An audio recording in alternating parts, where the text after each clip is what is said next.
ఏంటి కార్పొరేట్ వ్యవస్థ అనేది విద్యా వ్యవస్థలో కార్పొరేట్ వ్యవస్థ అనేది ఎంట్రీ అవ్వటం వల్లనే ఇప్పుడు పేపర్ లీకేజ్ ఇవన్నీ జరుగుతుందని బయట అంటున్నారు. ఇప్పుడు మీ సినిమా ద్వారా కూడా అదే చెప్తున్నారు.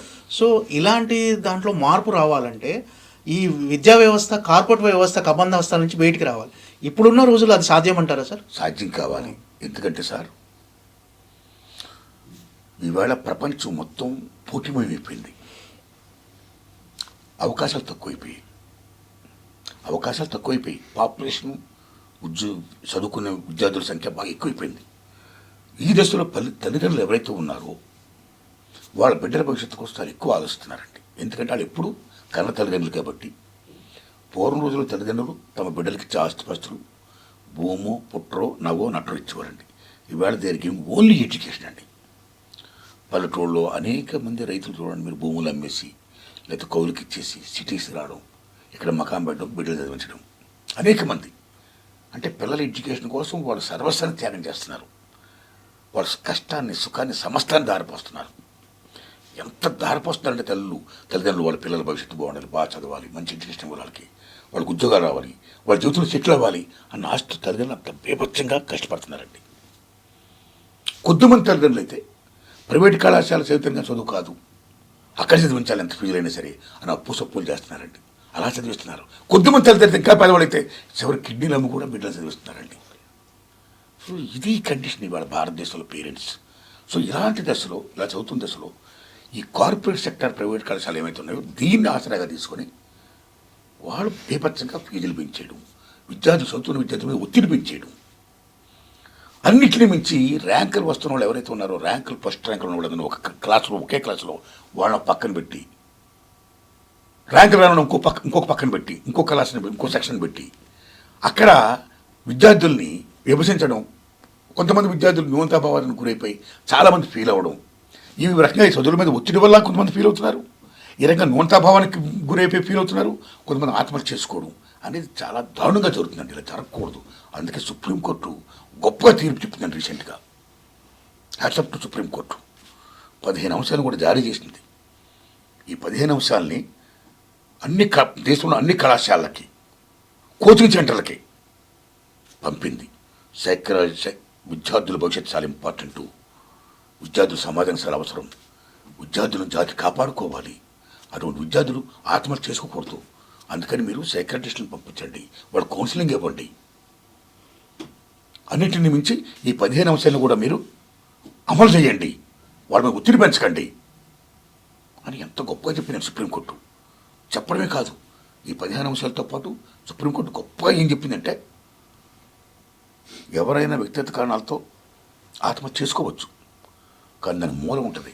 అందుకే ఫ్రెంచ్ తత్వవేత్త ప్రముఖ రచయిత ఆల్బర్ట్ కాము చెప్తాడు, ఏ మనిషిని ఆత్మహత్య చేసుకుంటే దానికి కారణం ఎవరు, దాని రూట్ ఎవరు, ఆ రూట్ని తీసేయాలంటాడు ఆ మహానుభావుడు.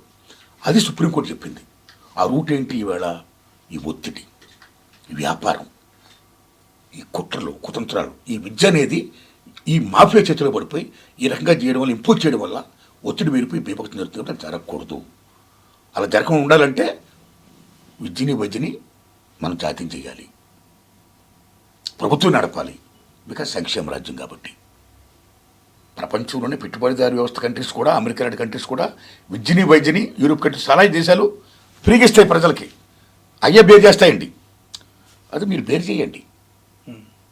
బేర్ చేస్తే ఈ కష్టాలు ఉండవు, అందరికి ఈక్వల్ అవకాశాలు వస్తాయి, సెక్షన్స్ ఉండవు.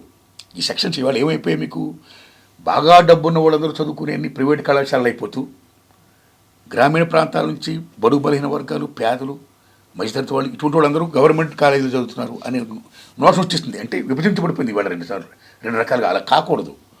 సో రాజ్యాంగం ప్రకారం అంబేద్కర్ మహానుభావుడు ఏమంటాడండి, విద్య ద్వారా సామాజిక న్యాయం వస్తున్నట్టాడినా. సో విద్యని అందరికీ ఈక్వల్గా ఇవ్వాలంటాడినా, ఉద్యోగాలను అందరికీ కూడా కల్పించాలంటాడినా.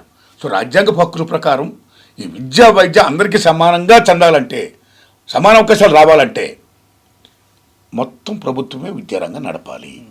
సుప్రీంకోర్టు కూడా అలాగా ప్రభుత్వం బాధ్యత తీసుకోవాలి. ఇది సంక్షేమ రాజ్యం అని చెప్పడం, నేను ఫీల్ అవ్వడం, నాతో పాటు మీలో కూడా ఫీల్ అవ్వడం, అందరి సంక్షేమ దృష్ట్యా అలా ఫీల్ అయిందే నేను చెప్పిన సినిమా ఇది యూనివర్సిటీ పేపర్ లీక్ అండి.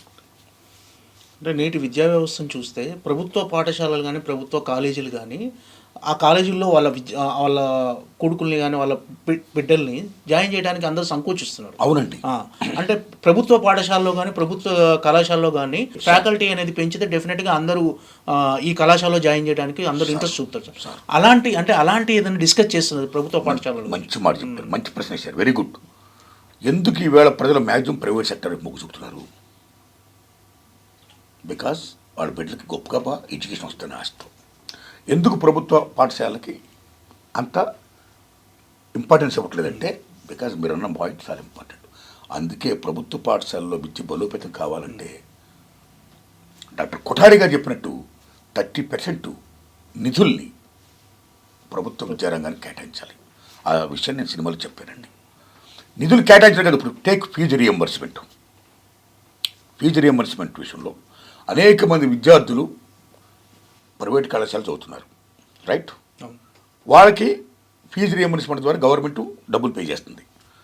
ఒక్కొక్క దశలో గవర్నమెంట్ డబ్బులు పే చేయడం కొంచెం లేట్ అయిందనుకోండి, వాళ్ళు ఏం చేస్తున్నారు, ఎగ్జామ్స్ టైంలో ఆర్టిక్స్ కూడా ఇట్లా రాయించట్లా. అప్పుడు చాలా దారుణంగా విద్యార్థులు మానసిక ఒత్తిడికి గురవుతున్నారండి. వాళ్ళు ఏం పాపం చేశారండి? సో అది రాకూడదు. అందుకని గవర్నమెంట్ ప్రైవేట్ సెక్టార్కి ఫీజు రియంబర్స్మెంట్ పేరున ఇలాగ నిధులు ఇచ్చే బదులు మొత్తం అసలు ప్రైవేట్ సెక్టార్కి ఇవ్వకుండా గవర్నమెంట్ ఆ నిధులు మొత్తం చేసుకొని వీళ్ళు చదువు చెప్తే చాలా బాగుంటుంది కదా. మేజర్ పాయింట్ అండి. ఎందుకంటే ప్రైవేట్ కళాశాలలు ఏమైతే ఉన్నాయో అవి దుర్మార్గం ఇన్ టైంలో ఆర్టికల్ ఇవ్వకపోవడం అనేది కరెక్ట్ కాదు. ప్రభుత్వం కూడా చర్యలు తీసుకోవాలి.